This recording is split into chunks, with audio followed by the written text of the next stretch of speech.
Vamos falar então da vitória do Ceará para cima do Vasco da Gama, com a assinatura, com a grife de Pedro Raul, Ronaldão. Ronaldo. Boa. Pode se arrumar e se soltar. À noite prometi muito para o camisa 9 do Ceará, Pedro Raul. Vem vivendo um momento muito especial com a gente aqui. Ele, já pontuei isso em outros momentos também, ele está muito motivado, muito feliz.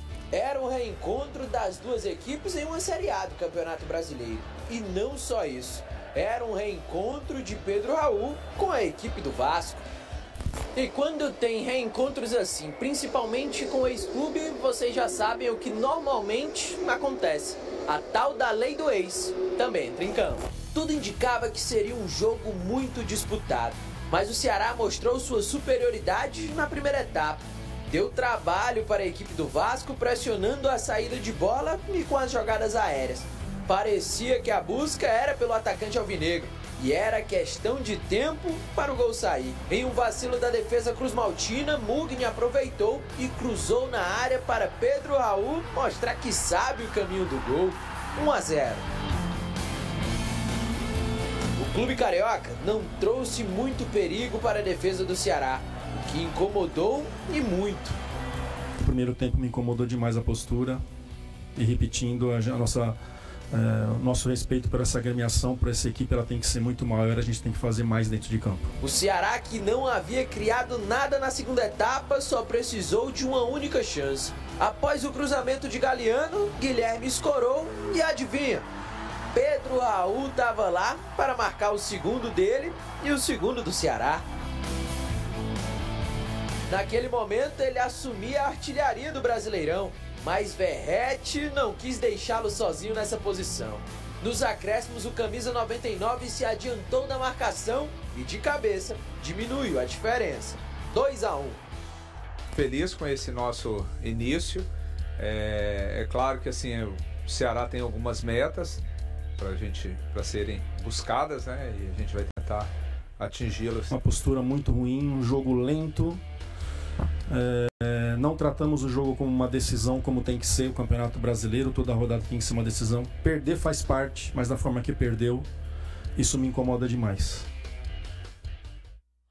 Bom, quero falar do jogo então, porque o Vasco da Gama estava motivado, venceu no final de semana o Sport por 3-1, mas o Ceará, que perdeu para o Juventude em Caxias, já não tinha jogado mal. E diante do seu torcedor, com o ataque bem colocado, Pedro Raul inspirado, acabou vencendo o jogo. Cicinho, o Vasco é um time que, segundo o Pedrinho, que eu gosto muito dele, é um cara muito diferenciado, ele disse que está entre os 8 melhores elencos do Brasil, mas eu não sei se é tudo isso não, viu? Olha, Renata, eu não concordo nem com o Pedrinho, nem com o Carille quando deu a declaração falando que não precisava de reforços. Bem lembrado. Não, é notório a fragilidade da equipe do Vasco. Não adianta o Carille falar que não gostou do primeiro tempo. O primeiro tempo, o jogo em si foi um horror. Achou um gol no final porque o Ceará acabou colocando o pé no freio cedo demais, acredito eu, porque o juiz deu 9 minutos de acréscimo, foi onde o Ceará foi dono do jogo. Ceará muito melhor time, e o time do Vasco é um time que vai lutar para não cair. Então de 8 de baixo para cima, porque de cima para baixo não tem como o Vasco estar entre os outros melhores dessa competição. Ainda temos todo o restante da rodada, Edu, mais 9 jogos, mas o Ceará aí fazendo pontos importantes e valorizando também quando joga dentro de casa, perto do seu torcedor. Não, valorizando, e é muito difícil jogar lá, né, Renata? Como a gente brincou ontem, né? O Ronaldo não gosta que fala Fortaleza, é o Ceará. É o Ceará. É onde? A cidade aí é onde? A capital é Fortaleza. É o vovô, Ceará e vovô. Mas ali vai ser sempre difícil jogar, né? Tanto enfrentar o Ceará quanto o Fortaleza, porque o campo é um pouco pesado, você sente um pouco de desgaste maior, né? Por respirar mais, entendeu? Então eu vejo que a lição de casa que o Ceará está fazendo está sendo importante para ele. Né? Até mesmo porque a briga do Ceará é para se manter na primeira divisão, entendeu? Então mostrou ontem jogando diante do Vasco que é um time competitivo, que vai brigar realmente e merecedor do resultado, né? Fez por onde, né? O Pedro Raul fazendo 2 gols, um dos artilheiros do campeonato, então o Ceará está de parabéns até então.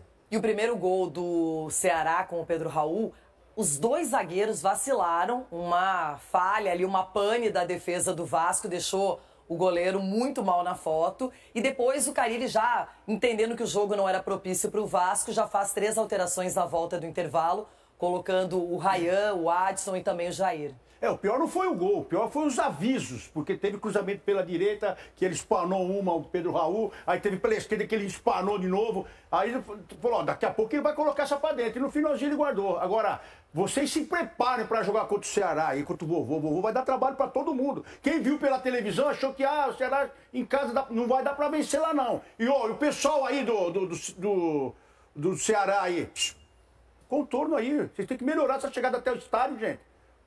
Pô, 9 horas da noite, ainda tinha trânsito pra entrar aí, de 2 avenidonas. Tem que liberar isso aí mais rápido aí. Vamos acordar, gente, que o vovô tá chegando, hein? E acertei o placar, hein? Eu falei 3 gols do Pedro. 2-1, Renato. 2-1, é verdade. Edu Dracena, bem lembrado. Tá bem nos palpites, hein? Agora, a Gabi Marino tá lá no Rio de Janeiro, no Maracanã, e temos uma notícia que, a partir de ontem, deixou todo mundo triste, porque o futebol é para ser sério, é para ser bem aproveitado, temos grandes ídolos, jogadores que recebem bem, que têm o carinho da torcida e que são muito bem tratados pelos seus clubes, mas que muitas vezes fazem coisas indevidas fora de campo. Por enquanto é suspeita, não há uma ação judicial, mas o que acontece com o Bruno Henrique na questão de apostas esportivas não parece ser muito legal. Gabi, para você um bom dia. Quero falar, claro, do Flamengo que recebe o Juventude. O Vasco desperdiçou a chance de assumir a liderança do Campeonato Brasileiro. Jogando fora de casa no Castelão, o time carioca não conseguiu superar o Ceará e acabou derrotado por 2-1. Com isso, retornou ao Rio sem os 3 pontos que o colocariam no topo da tabela. O gol vascaíno foi marcado por Vegete, que após a partida usou as redes sociais para expressar sua insatisfação com o segundo gol do adversário, anotado por Pedro Raul. O argentino publicou uma imagem da análise do VAR com a linha de impedimento traçada, acompanhada de emojis de riso, espanto e indignação, uma crítica velada à decisão da arbitragem liderada por Denis da Silva Ribeiro Serafim. A jogada em questão ocorreu aos 35 minutos do segundo tempo, quando Guilherme Castilho deu o passe para Pedro Raul, que balançou as redes, e por ter atuado no Vasco, ainda aplicou a conhecida Lei do Ex. A posição do atacante gerou debate nas redes sociais, com torcedores questionando se a linha do VAR foi corretamente traçada, se estava na bola ou no jogador que fez o passe. Com a derrota, o Vasco permanece com 6 pontos e caiu para a 6ª colocação, saindo do G4. O próximo desafio será no sábado, 19, em um clássico contra o Flamengo no Maracanã, às 18h30, horário de Brasília, pela 5ª rodada do Brasileirão.